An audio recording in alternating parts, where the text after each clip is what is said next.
예레미야 46장부터는 유대 나라 주변에 있는 나라들에 대한 심판의 말씀을 주시고 있습니다.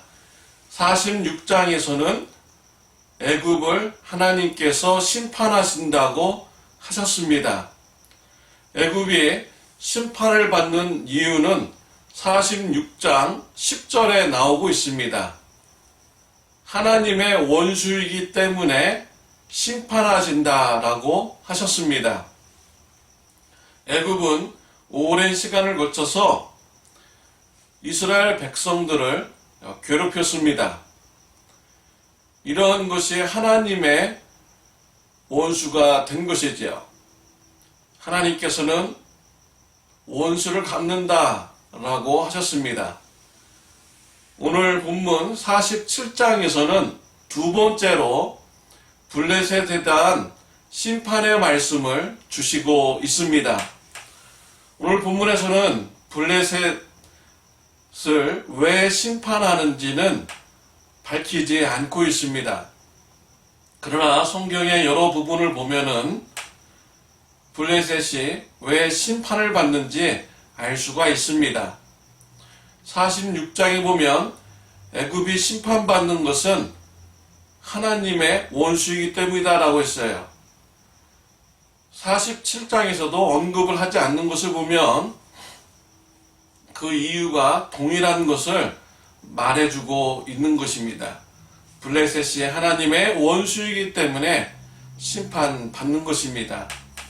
아모스서 1장 6절에서 8절에 보면은 블레셋이 심판을 받는 이유는 유대 나라를 침략하 있고 백성들을 붙잡아서 암몬 에돔 족속에게 종으로 팔아 넘겼기 때문에 심판받는다라고 했습니다. 또 에스겔서 25장 15절에서 17절 말씀에 보면은 블레셋 사람들이 유대 백성들을 원수로 삼았기 때문에 유대 백성들을 진멸하려고 하였기 때문에 하나님께서 블레셋을 심판하신다라고 밝히셨습니다. 블레셋은 하나님의 백성들을 원수로 삼고 진멸하려고 했기 때문에 하나님께서 심판하신 것입니다. 오늘 본문 1절에 보면 바로가 가사를 치기 전에 블레셋 사람에 대하여 선지자 예레미야에게 임한 여호와의 말씀이라 라고 하였습니다. 예레미야 선지자가 블레셋 심판에 대한 말씀을 선포한 시기를 말씀해주고 있습니다. 애굽이 가사를 치기 전이라고 했습니다. 역사적으로 보면 BC 610년에서 601년 사이에 애굽이 가사를 공격하였습니다. 예레미야 선지자가 블레셋 심판을 예언한 시기를 우리가 짐작해 볼 수가 있습니다. 2절에 보면 여호와께서 이와 같이 말씀하시되 보라 물이 북쪽에서 일어나 물결치는 시내를 이루어 그 땅과 그 중에 있는 모든 것과 그 성읍과 거기에 사는 자들을 휩쓸리니 사람들이 부르짖으며 그 땅 모든 주민이 울부짖으리라. 블레셋 나라를 심판하는 자들에 대한 말씀을 주시고 있죠. 물로 비유하고 있습니다. 북쪽에서 큰 물이 내려온다라고 했습니다. 바벨론을 말씀하는 것입니다. 하나님께서 바벨론을 통하여 블레셋을 심판하신다라는 것입니다. 3절에 보면 군마의 발굽소리와 달리는 병거 바퀴가 진동하는 소리 때문에 아버지의 손명이 풀려서 자기의 자녀를 돌보지 못하리니 라고 했습니다. 북쪽에서 공격해오는 바벨론의 모습을 보고 블레셋 사람들은 겁에 질리게 됩니다. 두려움에 빠지게 됩니다. 그래서 자신의 자녀들을 돌보지 못하고 자신의 생명만 구하려고 한다는 것입니다. 보통 부모님들은 아무리 어려움이 있어도 자녀의 생명을 먼저 살리려고 합니다.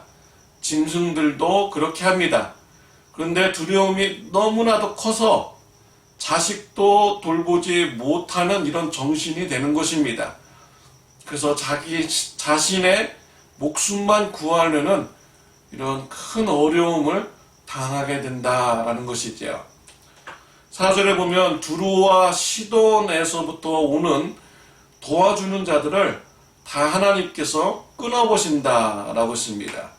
5절에 보면 가사는 대머리가 되었고 아스글론과 그들에게 남아있는 평지가 잠잠하게 되었나니 네가 내 몸 베기를 어느 때까지 하겠느냐라고 했습니다. 가사와 아스글론, 블레셋 도시를 말하는 것이지요. 또 5절에 보면 블레셋 사람들이 애곡하는 의식이 나오고 있습니다. 너무나도 큰 슬픔을 당하면 세 가지 방법으로 그들은 슬픔을 표현합니다. 첫 번째로는 머리를 다 깎습니다. 대머리가 되게 합니다. 그리고 두 번째로는 침묵합니다. 그리고 세 번째로는 칼로 자신의 몸을 베는 것이지요. 블레셋 사람들은 하나님의 심판을 받아서 너무나 슬퍼서 머리 깎고 아무 말도 하지 않고 칼로 자신의 몸을 베는 이런 슬픔을 표현한다는 것이죠. 그런데 자신의 몸을 칼로 베면서 내가 언제까지 칼로 내 몸을 베어야 되나 이런 말을 한다라는 것이지요. 슬픔이 계속해서 온다는 것입니다. 슬픈 사건이 계속 일어난다라는 것이지요. 6절에 보면 우호라 여호와의 칼이여 네가 언제까지 쉬지 않겠느냐 내 칼집에 들어가서 가만히 쉴지어다 라고 했습니다. 블레셋은 바벨론으로부터 멸망당하는 이런 어려움을 당하면서 이것이 바로 하나님의 심판이구나, 하나님의 칼이구나 라는 것을 깨달아 알게 됩니다. 그런데 이런 하나님의 심판이 제발 멈춰줬으면 좋겠어요. 하나님의 심판의 칼이 칼집에 들어가서 그만 했으면 좋겠습니다. 그런데 그 칼이 멈추지 않는 것입니다. 쉬지 않고 심판의 칼이 닥쳐오는 것이죠. 그래서 오후라 그들이 이거 감탄사죠. 너무나도 크고 슬프다라는 것입니다. 너무나 힘들다라는 것이죠. 제발 하나님의 심판이 멈추어줬으면 좋겠다라는 것입니다. 7절에 보면 여호와께서 이를 명령하셨은즉 어떻게 잠잠하며 쉬겠느냐 아스글론과 해변을 치료하여 그가 정하셨느니라 하니라. 블레셋 사람들은 하나님의 심판이 멈춰주기를 바랐지만 하나님의 칼은 하나님부터 명령을 받았기 때문에 멈추지 않는다라는 것입니다. 얼마나 처절하게 블레셋이 하나님으로부터 심판당하는지를 예언하여 주고 있는 것입니다. 역사적으로 BC 604년에 블레셋은 바벨론에 의해서 멸망을 당하였습니다. 하나님께서는 그의 백성들을 원수로 삼고 핍박하고 진멸하고자 하는 자들을 심판하십니다. 왜 심판하여 주십니까? 하나님께서 그의 백성들을 사랑하고 보호하여 주시기를 원하기 때문이죠. 하나님께서는 그의 백성들을 통해서 하나님의 빛을 이방인들에게 비추기를 원합니다. 구원의 소식을 전하기를 원합니다. 하나님의 백성들이 하나님의 구원의 빛을 전하는 것을 방해하고 진멸하는 것은 하나님의 원수가 되는 것입니다. 그래서 하나님께서는 하나님의 백성의 원수들을 심판하여 주시는 것입니다. 원수는 하나님께서 갚아주시는 것입니다. 사람이 갚는 것이 아닙니다. 로마서 12장 19절에 보면 내 사랑하는 자들아, 너희가 친히 원수를 갚지 말고 하나님의 진노하심에 맡기라. 기록되었으되 원수 갚는 것이 내게 있으니 내가 갚으리라. 주께서 말씀하시니라 라고 했습니다. 원수는 우리가 갚는 것이 아니라 하나님께서 갚는 것입니다. 하나님께 맡기면 되는 것입니다. 하나님의 일을 하는데 방해하는 자가 있습니까? 핍박하는 자가 있습니까? 하나님께 맡기시길 바랍니다. 하나님께서 그의 때에 적절한 방법으로 심판하여 주시는 것입니다. 저와 여러분들은 대적자가 있어도 핍박자가 있어도 두려워하지 마시기를 바랍니다. 하나님 나라를 위해서 충성하시길 바랍니다. 하나님께서 우리의 대적자들을 다 보고 계시고 때가 되면 그의 방법대로 심판하십니다.